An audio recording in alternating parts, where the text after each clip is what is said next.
பாமக தலித் எழில்மலை ஐயா அவர்கள அமைச்சராக்கி என்ன பண்ணாங்க? தலித்து குடிசையும் கொளுத்துனாங்க. சரி கடைசி நேரத்தில தலித் எழில்மை அவர்கள ஐயா அவர்கள எவ்வளோ அவமானப்படுத்தி அனுப்புனாங்க வெளிய.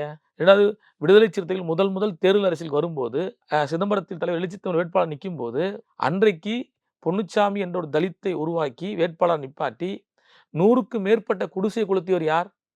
ராமதாஸ் தானே! பாட்டாளி மக்கள் கட்சி தானே! இவங்க என்ன இன்னைக்கு எங்களுக்கு அக்கறையா தலித்துகள பேசுறாங்க. அது ஒண்ணு. 2வது அம்மையார் ஜெயலலிதா அவர்கள் தனபால் அவர்களை சபாநாயகர் ஆக்கியதற்கு பல காரணங்கள் உண்டு. அவர் வீட்ல ஒரு திருமண நிகழ்ச்சி நடக்குது. அந்த திருமண நிகழ்ச்சியில அவங்க வந்து யாரும் உணவு சாப்பிட மாட்றாங்க. போன அமைச்சர்கள், சட்டமன்ற உறுப்பினர்கள், ஆ கட்சி நிர்வாகிகள்லாம். அந்த அம்மா கேட்குறாங்க, "எல்லாம் சாப்பாடு போடுங்கங்கிறாங்க." "இல்லம்மா யாரும் சாப்பிடலம்மா. நெறைய வேஸ்ட் ஆயி போச்சுங்கிறாங்க." ஏன்னா, "அம்மா நான் எசிங்கிறனால சாப்பிடலம்மா" அப்படின்றாங்க. அதனால தான் அவர் வந்து முதல் உணவுத்துறை அமைச்சர் ஆக்குறாங்க.